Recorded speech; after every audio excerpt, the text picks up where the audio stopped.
Right, I don't know how long this is going to be, and also I've just noticed the phone's upside down, but that's fine, I can sort it after. So I've just got this deck, right, and once again, like I said, I'm not one of these channels that's like, oh, thank you such and such, and thank you such and such. I would if it was happening. I do thank people when it happens, so you know how often that happens, because it doesn't happen very often.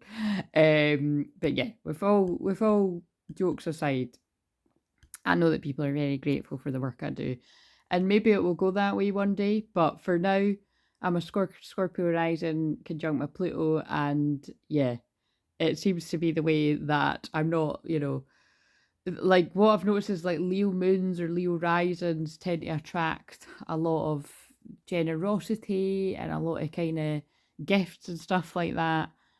That doesn't seem to be the way. It seems to be my Sag moon that's the generous one. So I know I get a lot of love. So I just buy my own shit.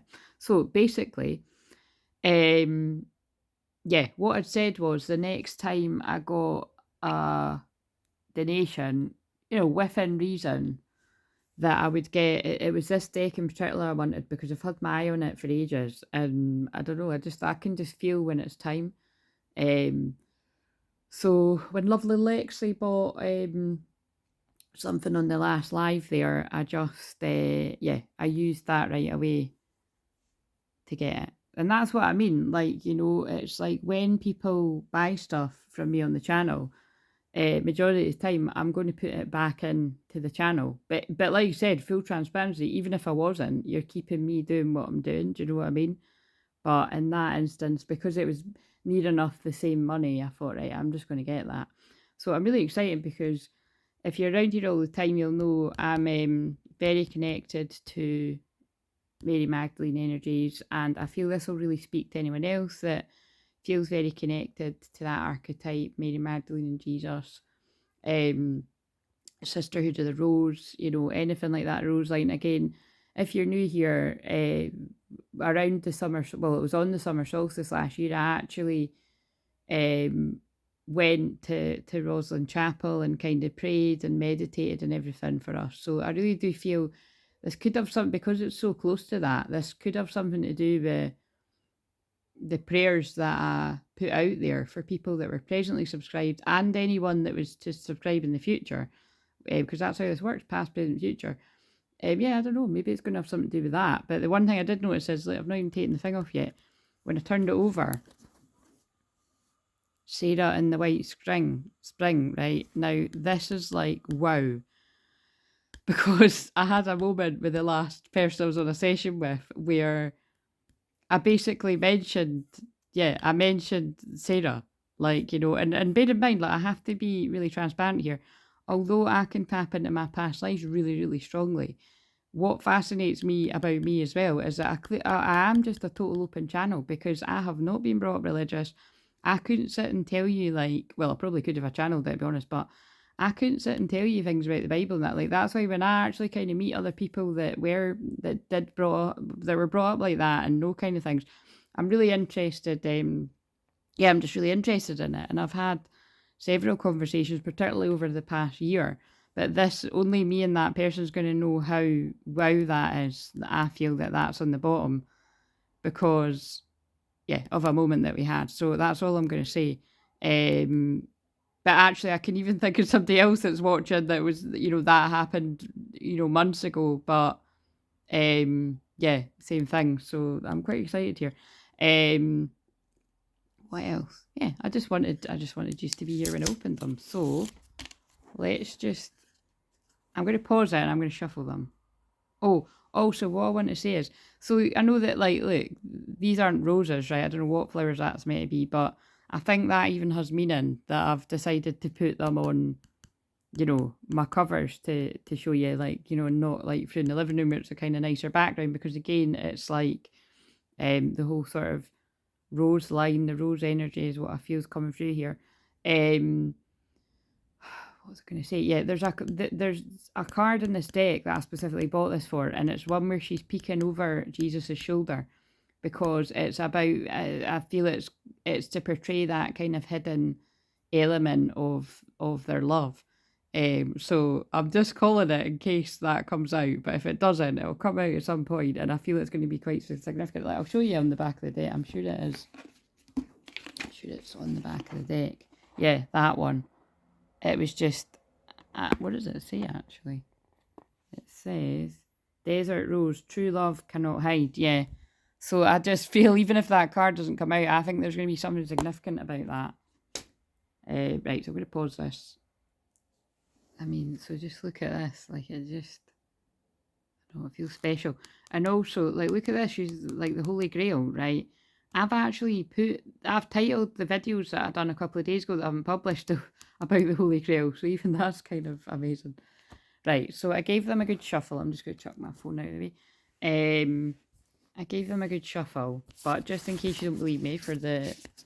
Again, I was waiting for the skeptics. I don't, you know, we will have some skeptics watching too, but I just want to shuffle so you know I don't know what's going to come out either. And what are we asking? Let's just ask for somebody out there that really needs this message. Whether you are a divine feminine or a divine masculine, we'll just trust that you know. That you know. What does somebody need to know?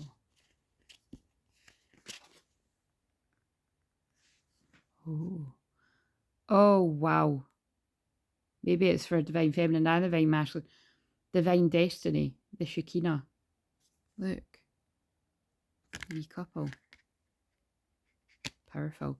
And it's an 8 year. Is that an 8? It's fancy font. Yeah, it is an 8. So it's an 8 year. Abundance. Could be something significant about August there. But also look at what I just said. I do feel this is about things manifesting that were put out a long time ago. And we're talking lifetimes for some, right? Okay, so thank God it's not that long. Like the thing that I need to read, but I feel that's going to have meaning too. There could be something significant about the 28th and the 29th of June as well, because that's the page numbers. So, the Shekinah, divine destiny, infuse spirit into all you create. Everything you do, no matter how small, is a conscious act that can be charged by positive intentions. Your affirmative actions will keep you on a positive timeline. The Shekinah is the primordial creatrix. She is sometimes called the bride of God, the world soul, and the eternal light of wisdom. Sophia, Mary Magdalene, and Yeshua, or Yeshua, however you would say it, would know her as the Shekinah. She brings the thoughts of God into manifestation as a vehicle of creation. The Mother, Father God was the source of the iconic bride and bridegroom represented on the earth plane as Mary Magdalene and Yeshua. The Zohar, a foundation of Jewish mysticism, also known as the Book of Splendor, refers to the angels being born from the Shekinah. The Thunder, Perfect Mind is a poem from the manuscripts of Nag Hammadi, the Gnostic Gospels. In it, the Divine Feminine speaks of the angels sent at my word. They become her intermediaries. Intermediaries? I can't say that word. And her messengers. But whenever you see, when I have trouble pronouncing something, and again, you might think it happens all the time. It does kind of seem like it happens fairly often. I have got dyslexia, but I've not really got dyslexia like a lot of other people have, because I'm actually, like, I'm not just saying this, I'm actually a really good speller. You know what I mean? Like, that was never my issue with dyslexia. It was more like in exam conditions under pressure, I would spell words differently than that. But I notice right away when people spell things and that. I mean, you'll notice whenever I'm writing things in the comments, like if I spell something wrong, I have to change it. Like, it annoys me. It doesn't matter if other people do it so much. You know, I learned like not to be bothered about that, like, because that'd just be nippy if you sort of picked them up on it. But I noticed with myself, So again, there could be something symbolic there, because everything I do is channeling, clearing, healing energy, because I didn't give that spiel.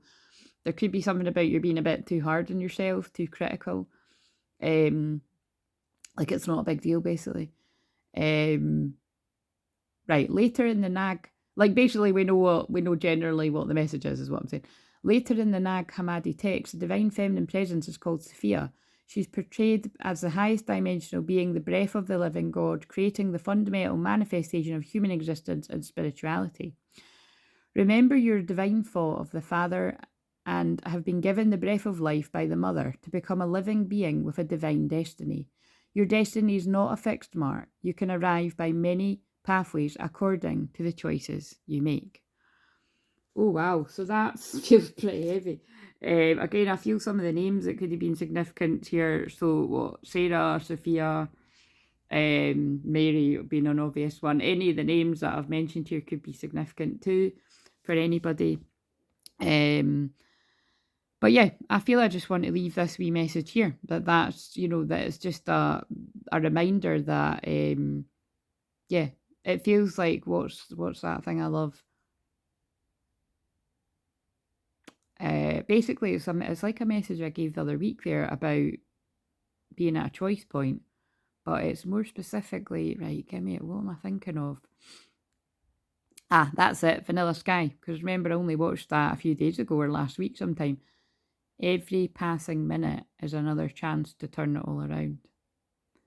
So I think on that note, we're going to leave that one there. Unless I'm just asking them, is there anything else? No. And it's ending on 11:11, Awakening.